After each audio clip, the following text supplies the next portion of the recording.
Alright guys, welcome back. So today I'm doing some more canning. I feel like November has just been a huge canning month, but we just celebrated Thanksgiving here in the States, and I wanted to show you how you can make broth for pretty much free from your turkey carcass. And if you don't have a pressure canner, I'm also going to show you a way that you can freeze it. That way, if you're not wanting to jump into the world of pressure canning yet and you still want to make your own broth, this is a very easy way you can do so. We're going to get into that in just a second. We ate Thanksgiving pretty early yesterday, so we went ahead and got the whole bird stripped, and then I threw the carcass back into my roaster oven and topped it with water, and I let it go for 6 hours. And then all I did was strain it and throw it in my fridge overnight just to allow the fat to solidify. That way I can go through right now and scrape that extra fat layer off and then get it canned up real fast. If you watched last week's video, last week I showed you a whole step-by-step process on how I make and can up my chicken broth. This is pretty much the exact same thing, but you're using the carcass of the bird. So if you have a rotisserie chicken or if you made a whole chicken, you can do this exact same way with all of that. But I wanted to show you how you could use your turkey carcass one more time before you just go ahead and toss it into the garbage. All right, so if you're someone that is not going to be canning this, you're not going to reheat this. You don't want to obviously melt your plastic bag. So you will need a freezer bag. I suggest using freezer bags over mason jars. I've cracked more mason jars than I can count by throwing them in the freezer, even when keeping the headspace pretty low. So I just avoid glass in the freezer at this point. I don't think it's worth it. I'm not really one to use freezer bags unless it comes to food preserving. I'm not really one to use extra plastic unless it comes to food preserving, but we are today. So get a freezer bag. I suggest also grabbing a bowl because this will just help sit everything in there while you're scooping the broth inside. So you want to get most of the air out before sealing it off. And I actually suggest laying it flat and putting a piece of tape on this overlap part here. Kind of just helps make sure there's no liquid falling out.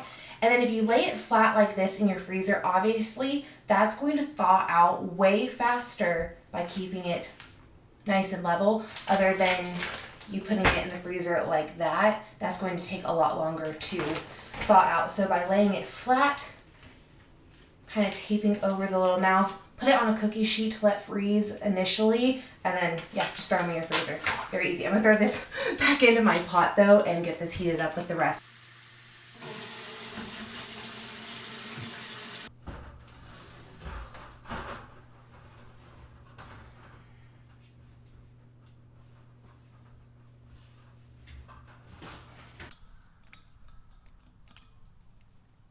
So when it comes to my canner, I'm going to fill this with 2 to 3 inches of water, and I'm also going to throw a few tablespoons of vinegar at the base as well. The vinegar really helps keep any hard water residue off your jars when you are canning. Even if you don't have hard water, it will just keep your jars very clear and whatnot. You know, science. I also have this bowl here that I'm going to throw few tablespoons of vinegar in as well. I will use this with a little rag and wipe off the rims of the jars before putting the lids on. That will just make sure that there's no fat residue left on. That can kind of counteract how your lids can seal sometimes. Everything is heated up, and now I'm just filling jars to a 1-inch headspace.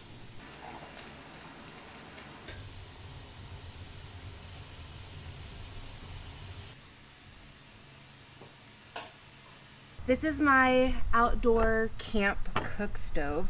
I do know that not all pressure canners can be done on one of these, but mine also can't be done on a glass top. At least it's not advised. Many of you guys have told me you've used your pressure canners on glass stove tops, but I really don't want to risk it and then have all of my glass break and then have to buy a new stove top. So this thing's like $100. It gets everything out of the kitchen.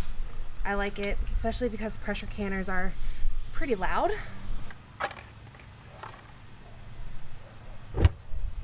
So I'm gonna get this heated up.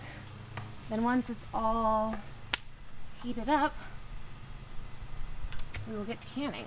So once everything's been venting for about 10 minutes, it's time to go ahead and put on the weighted gauge. Where I live, I need to do 15 pounds of pressure for 25 minutes. and we won't be starting the timer until the pressure gauge gets to 15.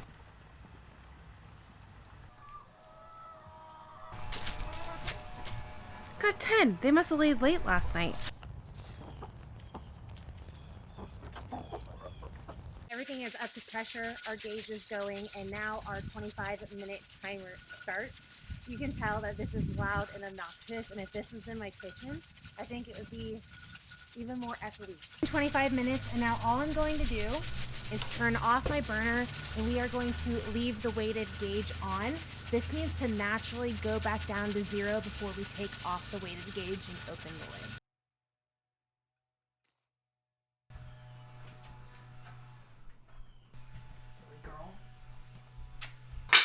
So when taking off the lid, pull up and away from you so that steam doesn't come toward you.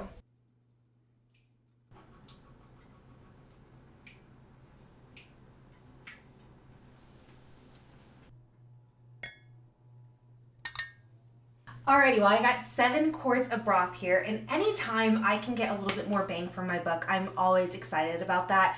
7 quarts of organic turkey broth would have been probably like $40 to $50 roughly would be my guess at the moment. I don't know exactly how much it's running, but the fact that this was virtually a free product for me today is always exciting. I hope this encourages you to kind of jump on the broth making game. Even if you're not like big on like chicken, turkey, beef broths, you can do the exact same thing with all of your veggie scraps. Start saving your veggie scraps, throw them in freezer bags, and you can do the exact same thing. And even if you don't have a pressure canner, start freezing it. You can save a lot of money by making your own broth, and homemade broth, I'm telling you, is 10 times better than store-bought. So hopefully this gives you a little bit of a kick in the butt to do some broth making yourself. I know this video was a little unlike some of the ones I've been doing normally. It's a little bit more relaxed. It was definitely a holiday week here and it's been busy, but I wanted to get a video out for you. But I hope you enjoyed this week's video, and I will see you guys all next week. Bye!